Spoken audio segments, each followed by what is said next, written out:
Мы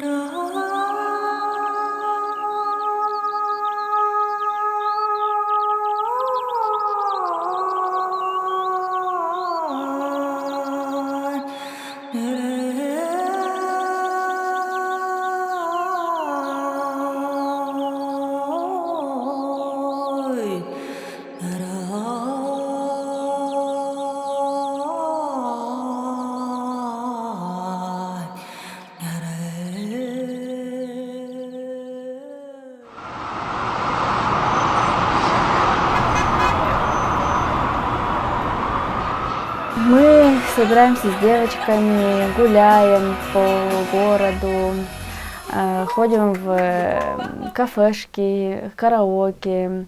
Меня зовут Манджиева Диана. Я учусь в Калмыцком государственном университете, в Институте калмыцкой филологии и востоковедения на 3-м курсе. Направление у меня калмыцкий язык и литература. О проекте «Утедун. Песня длиной в жизнь» я узнала совершенно случайно в Инстаграме, в истории у Эрвины Аргаевой. Меня это очень заинтересовало.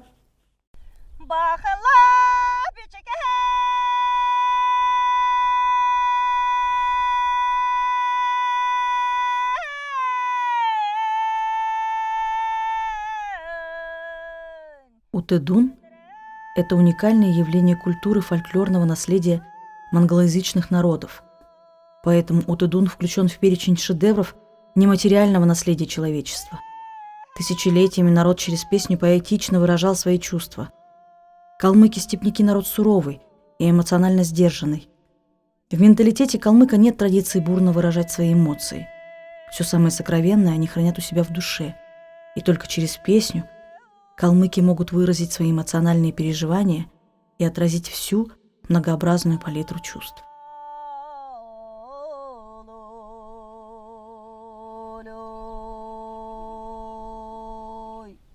Ну, надо сказать, что вот даже саму этимологию слова «дун», да, это что такое «дун»?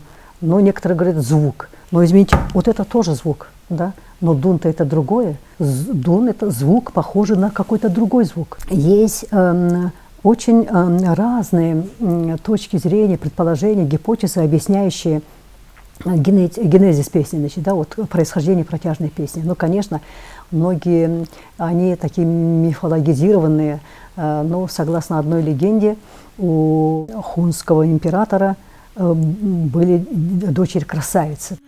У одного хунского императора были красавицы-дочери. Когда девушки подросли, хан по обычаю заключал дочерей в одинокую башню, где они проводили дни и ночи за молитвами и делали подношения великому Тенгри. Девушки не могли общаться с людьми и жили очень уединенно. В этом безлюдном месте жили только волки, которые сторожили эту башню и не выпускали девушек из нее. Младшая из сестер рискнула и подружилась с одним из волков. Впоследствии у нее появляется сын, и от этого сына пошел род. И этот род заложил основу протяжной песни «Утедун», которая так похожа на вой волков. У нас есть несколько, направлений песни. Вот одно из них «Утедун», самое историческое, самое изначально заложенное, которое передается из поколения в поколение.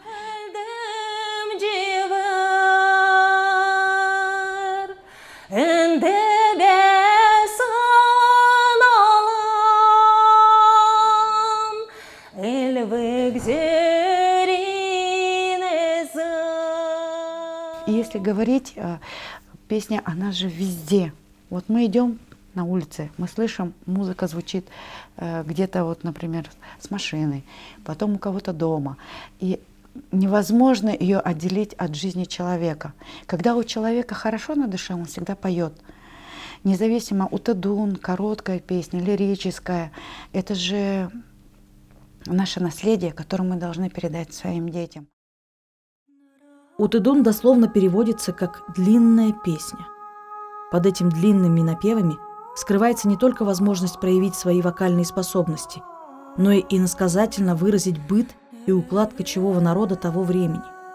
Это своеобразная калька, через которую проявляется размеренность и неторопливость бытия.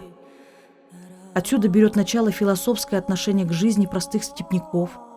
Это неотъемлемая часть единения с природой и со всем окружающим нас миром. Здравствуйте, меня зовут Джалгала, и я хотела бы исполнить куплет из песни «Адяш» и, может быть, «Утыдун» даже.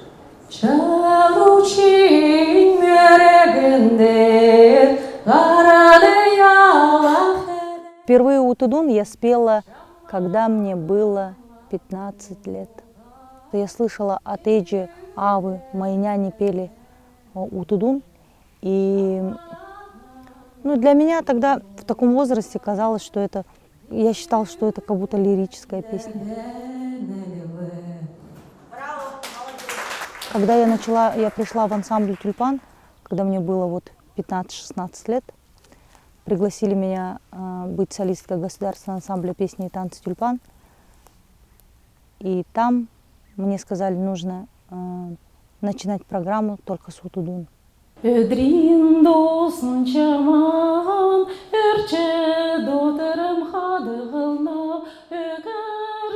меня уже была песня, так как моя няня, она пела, Эйджи моя пела, «Дөрвинен цекта сөмір улы» называется песня.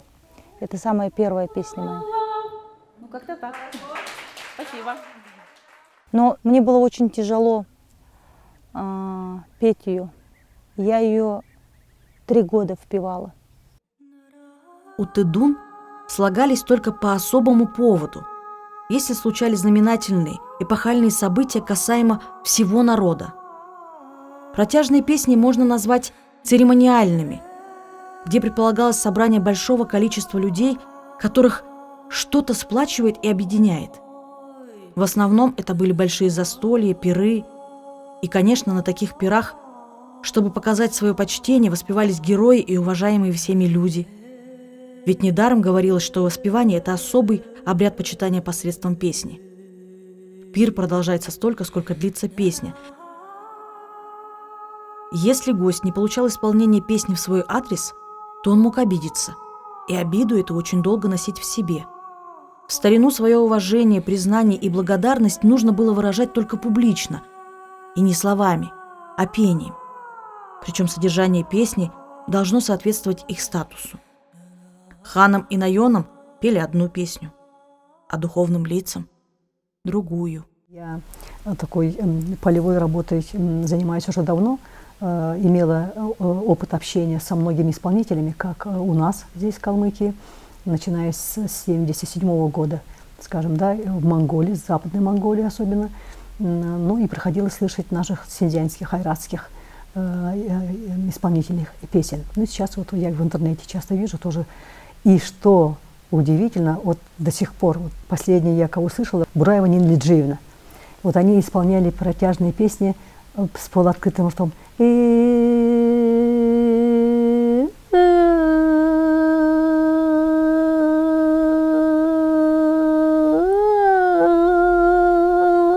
И вот такое ощущение, как будто у них неподвижное лицо и даже как будто бы улыбается. А на самом деле песня у них идет вот так вот плавно, вот как наша степь широкая. Меня зовут Убушеева Татьяна. Исполню вам калмыцкую народную песню «Бичкин Керемерин».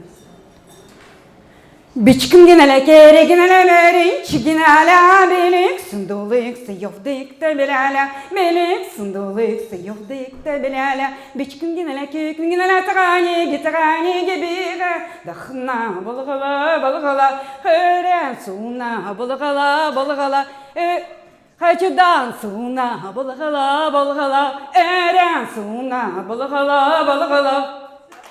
И вот в Западной Монголии я записывала одного певца, и вот он сидит, трубку чистит, а так ганзанига и поет, то есть вот с таким полуоткрытым ртом. Я понимаю, академическое пение это другое. Я вот иногда слышу, наши профессиональные певцы исполняют, да, ну они профессиональные певцы, у них своя техника, Но то, что касается народной, это вот именно так. Аман аңға, конечно, аман аңғақын холарын дулықы. Поэтому холы яғжақынуға. Желательно надо рот открывать надо, желательно. Семьялай,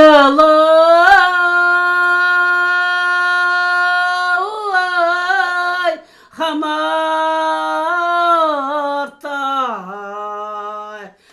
французлай,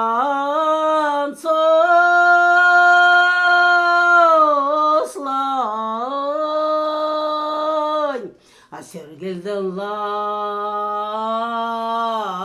йожа,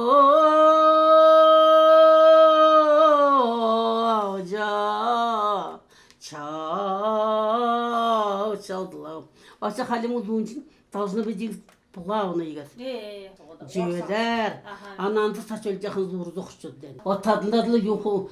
Абақшы ұтуду үшін еккінді ұла очень тяжело. А хойыр ғотер югін дасалашы хойыр ғорын күн. Ово.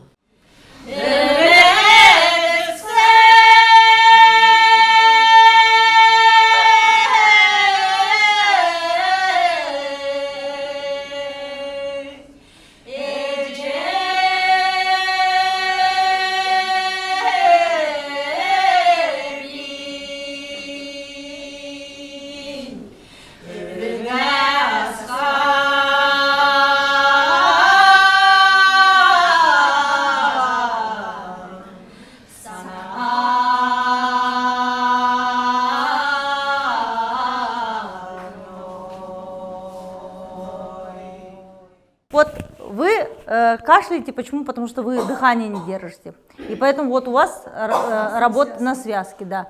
И это не есть хорошо, понятно? Это очень тяжело на самом деле, чтобы прочувствовать. Я знала, о чем поется эта песня. Я знала перевод песни. Но она мне как-то, бывает же, вот песня, ну, как бы не идет, и все.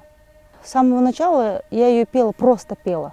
Ну, как песни поют, ну, просто пела, без всякого вот смысла, без эмоций. Ну, как напевала, вот так. Старалась петь, как вот, как в музыкальном училище нас учили. Все вот так академически, ну, получается, манера такая, да. И поэтому я, наверное, немножко запуталась. В принципе, мне нравится вообще петь все песни наши народные. Но у Тудун я просто поняла и поняла вообще саму суть. Я, наверное, разгадала, может быть, код. Вот этот код, который оставили наши предки. И я поняла, я прочувствовала это. Я пропустила через себя и поняла, как нужно петь. Просто вы стараетесь петь на дыхании. Хорошо? Не забывайте о дыхании. Это как спорт. Вот вы пришли в спортзал, вы же качаете мышцы. Поехали. Еще раз.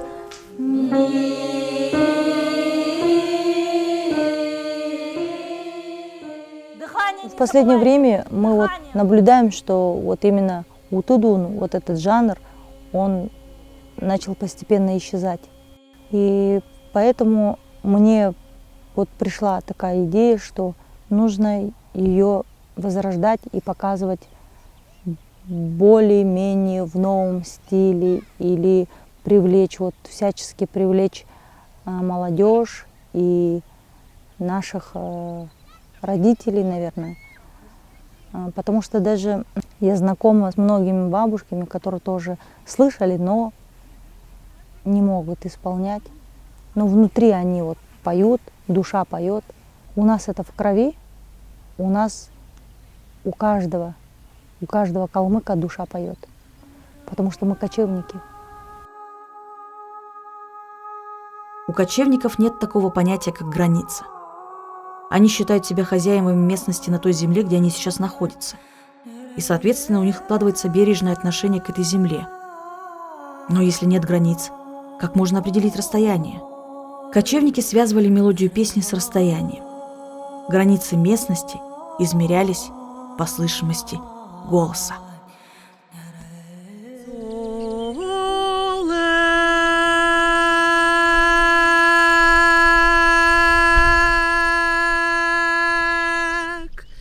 Oh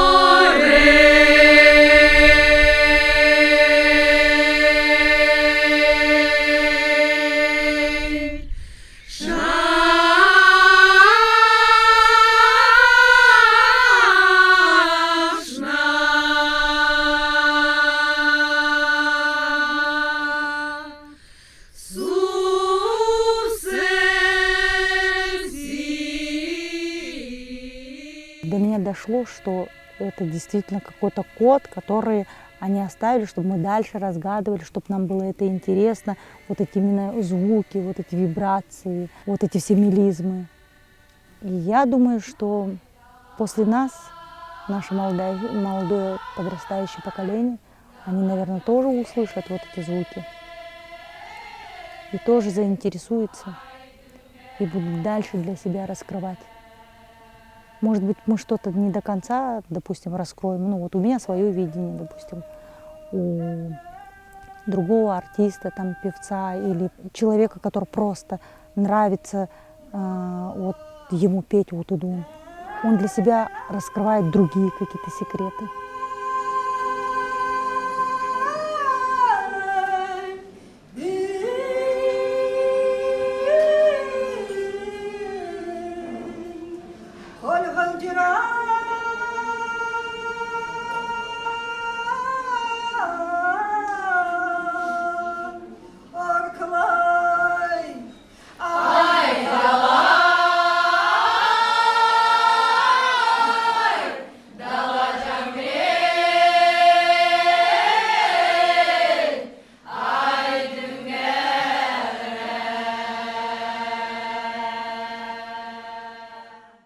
Утудун — это самое из древних, да, видов исполнения вокала, и оно отличается манерой исполнения от всех других. Вот если брать ученого Ван Гао Чао, он сравнивает синьцзянских монголов с нами, сравнивает горловое пение и наш утудун. У нас в связи с тем, что мы здесь в Калмыкии живем, у нас и голоса другие. Меня зовут Татьяна, буду петь утудун. Харла келе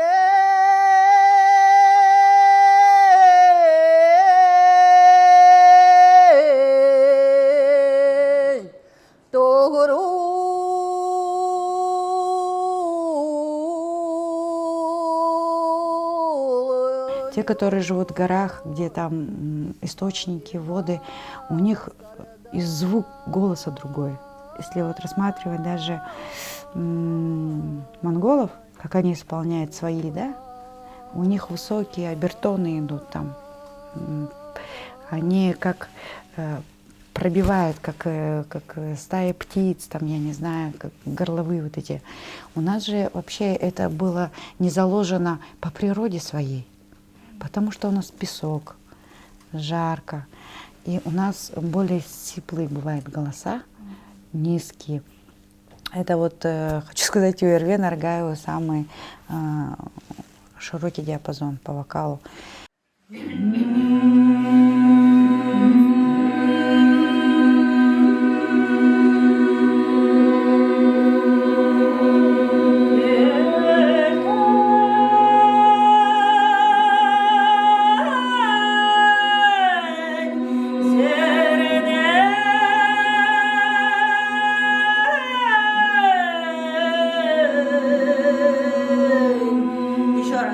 Передача должна быть. Те, кто яркие музыканты, вот, что были, все уходят и уносят этот пласт. К сожалению, с развитием цивилизации начали исчезать некоторые формы нематериальной культуры и народного творчества. Это вполне закономерно и естественно. Изменяется уклад жизни, появляются новые способы взаимодействия между людьми. В век цифрового прогресса уже не так актуальны многие древние средства добычи еды или средств коммуникации. Человек уже давно отлучился от природы и переселился в каменные джунгли, где нет места традициям и обычаям столетней давности. Песенная традиция не является исключением. Некоторые песенные формы и практики видоизменялись или исчезли совсем. Так ушли в прошлое айратские древние песнопения Аадын-Дун, забыты старинные песни-гимны Чыстыр, а калмыцкие героико-эпические песни Баатрал-Гедуде уступили место другим песенным разновидностям. Вот все пелось вот здесь. Конечно, пелась душа внутри, она поет, да, и все пелось у них всегда вот здесь. Не раскрывая рта, издаем такие звуки. Понимаете? Вот это наша манера исполнения вот именно утудун.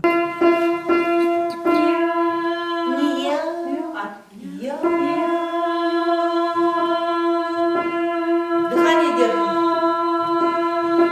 Чуть выше. На улыбке. Вот. Вот. Услышали звук? Поехали. Выше. Выше. Выше. Дыхание. Хорошо. Поехали. Вот. Улыбка. Вот. Когда я исполняю утудун, мне нравится, в общем, сам процесс исполнения. Мне нравятся различные мелизмы, которые звучат в этой песне. Да, я представляю, как наши раньше бабушки, дедушки исполняли утудун. Мне бы хотелось очень послушать, как вообще исполняла моя бабушка. Мне рассказывала сестра, что приходили к нам бабушки, к нашей Эде, и они вот на празднике исполняли утудун. Это интересно, и я больше окунаюсь в наши калмыцкие традиции. Протяжная песня является неотъемлемой частью народной традиции. Она сопровождала каждое торжественное событие в жизни калмыка. Свадебные обряды, приезд и угощение гостей. Большое значение придается и сакральному происхождению песни. Извлекая из своего тела эти звуки, человек отпускал все свои переживания и тревоги. Жизнь калмыка была регламентирована огромным количеством ограничений. Это касалось не только женщин, но и мужчин. Ограничения и запреты касались всего поведения калмыка. Нельзя было принимать определенные позы или жесты, произносить некоторые слова. Боясь прогневать духов земли, люди терпеливо сносили неудобства и только в песнях и танцах могли проявить себя и выплеснуть эмоции и чувства. Давно это было. Один человек заболел оспой. В те далекие времена это считалось неизлечимой болезнью. Понимая, что этот человек умрет, однохотонцы, люди, которые жили с ним в одном поселении, боясь заразиться и чтобы уберечь остальных соплеменников, решают оставить его в степи одного умирать, а сами спешно покидают гиблое место.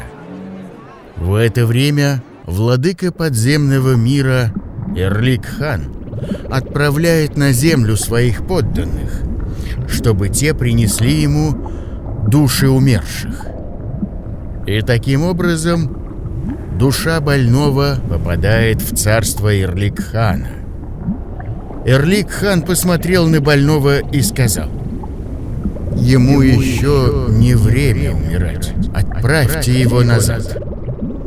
И в дар за свои страдания больной получил дар, талант и искусство пения.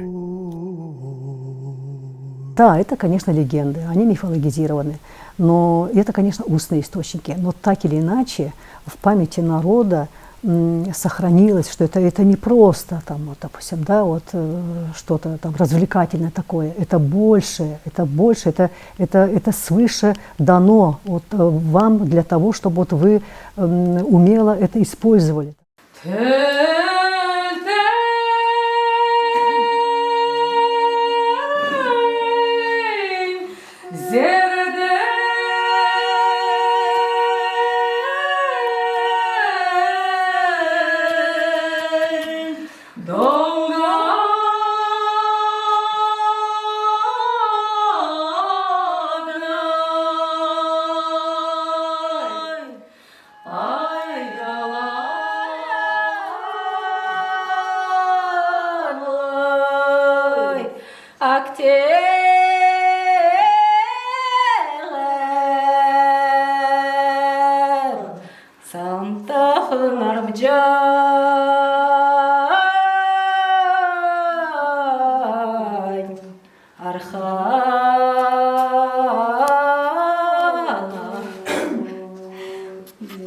Ничего, все нормально.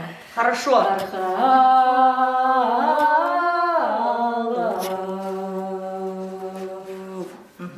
Хорошо. Всем камартала!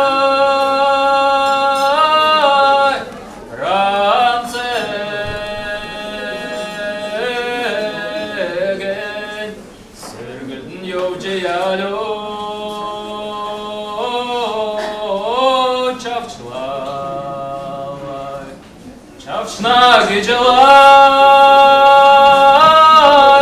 çalışsan o go hem ne nardı yalo çavçılar. Ваши горячие аплодисменты. Что такое голос? И почему человек так любит петь и слушать, как поют другие? Может, это некий дар богов, который нам дан, чтобы выразить свое внутреннее состояние души? Говорят, что когда человек поет, с небес спускаются ангелы. Может, это так и есть. Но калмыки верят, что не ангелы спускаются с небес, а их предки приходят встретиться со своими потомками и протягивают руку помощи тем, кому трудно. Утыдун по праву можно назвать нитью, соединяющей потоки времени, прошлого и настоящего. Через песню мы слышим голоса далеких предков, на языке которых сейчас поют люди. Они передали нам свои послания, и мы постараемся разгадать этот таинственный шифр.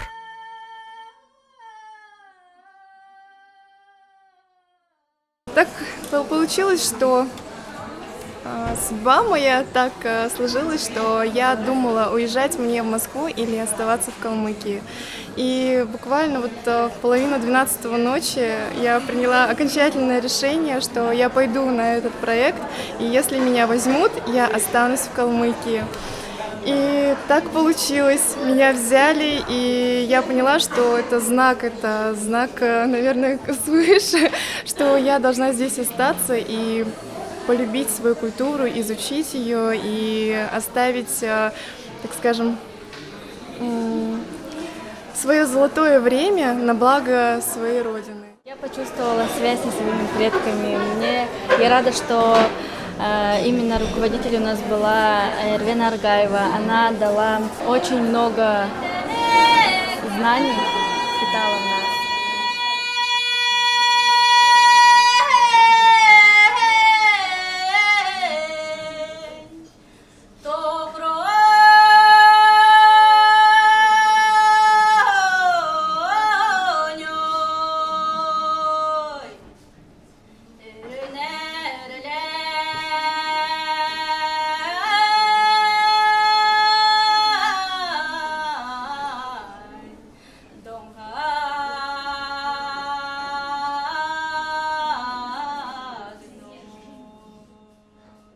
Честно, я не знала, чего я ждала, мне просто было безумно интересно. Именно в тот день, когда я пришла на кастинг, перед кастингом я рассказала своим домашним, и мама была очень рада, потому что она сказала, что ее Эджа, она пела при дворе у Тюменя, Утыдун. И, к сожалению, этот дар никому не передался. И мама говорила, обязательно иди, я надеюсь, что у тебя получится.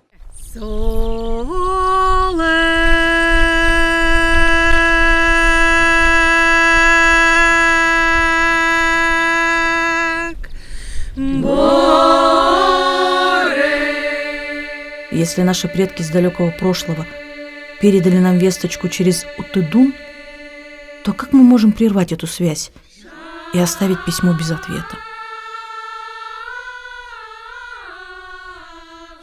Наш ответ вы услышите голосами наших потомков. Связь времен не прервется.